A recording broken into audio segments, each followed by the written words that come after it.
I don't think the 17 is going to be super cycle. I really don't. I think 18 could be, because they don't even have AI.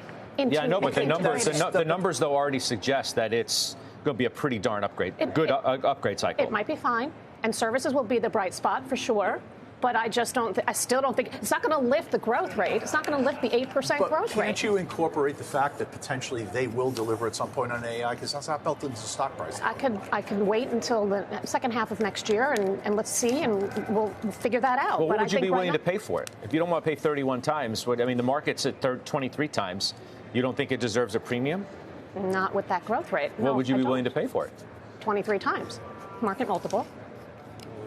I just think that there are other names. Like, for example, Meta. Meta is growing 20%. Operating margins last quarter expanded 500 basis points. The year of the efficiency is now the decade of the efficiency. So I think operating margins go much higher. The stock is trading at 21 times for 20% growth. That I pay for. And I have no idea why it's lagged the Mag 7 so far, year to date, but I think it's going to play catch up, and I like it very much. And Amazon, throw that one in there too, because that stock has done nothing. And that valuation at 13 times EBITDA, when historically it's traded 18 times, and I do not think AWS is losing market share at all.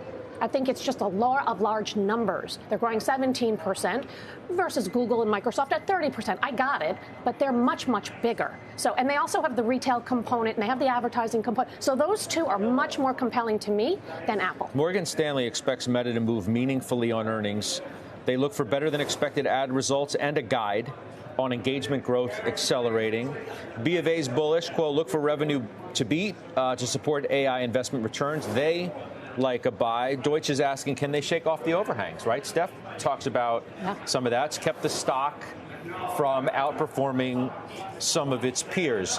Amazon is an interesting one, as we said. Bill Baruch joins us now because he agrees with Steph. He's bought more of that name. Tell me more. You can't have a quality conversation without mentioning Amazon. The stock is trading at 25 times forward earnings right now. It's one of its lowest valuations ever. We expect AWS to reaccelerate, maybe 19% year-over-year revenues, profitability to reaccelerate. What really kind of got us on yesterday to really pull the trigger, tested the 200-day moving average on Friday. It responded into yesterday. The broader market, another clean, constructive pullback. That's been the trend. You pull back. You have this nice big, kind of bottom out really quickly and then rally. I think the market in general is setting the stage for new record highs maybe after today or tomorrow. And we like to look at opportunities just within that type of, that's our framework. So if Amazon gets out above 230, I think you're also going to see those flows. As a name that hasn't done much this year, if it gets above 230, a lot of people are going to chase it. So I think that's just a really great backdrop here to be adding and increasing Amazon. We were at a 4.5% position. We have increased it to a 6% position. I've talked about the cash that we've trimmed names over the last couple of months. So we're getting that cash to work. And I think there's no better place right now than to look at Amazon ahead of earnings.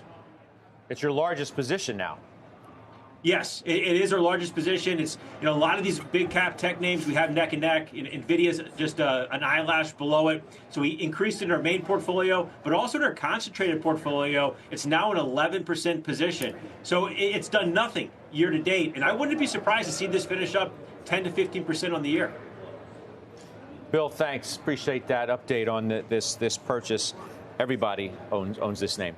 I'm big in it, too, and I'm a big believer. Look, all of these Mag 7 names, they seem to go through periods in which they do nothing. We've seen it with Apple over the last couple of years. We've seen it with Alphabet until recently, and there's always a reason specific to that company why it goes through a lull. But when they come out hard, and I expect that's what's going to happen with Amazon as well. I mean, there's no reason to doubt the consumer right now. There's no reason to doubt the AI CapEx build-out and its benefits to Amazon Web Services. I'm big in it. I'm going to stay big in it. Joe? Yeah, I mean, I've said I think it's more of a 2026 story. Unfortunately, in 2025, the market is not paying attention to valuation. That doesn't confirm that that's the right thing or the wrong thing to do. It's just not. So in that environment, you're going to see Amazon is underperforming. And right now, the stars clearly are NVIDIA and Alphabet and Apple. And I think that's where, as you move towards the end of the year, you're going to see a lot of attention paid. I think in 2026, Amazon represents itself.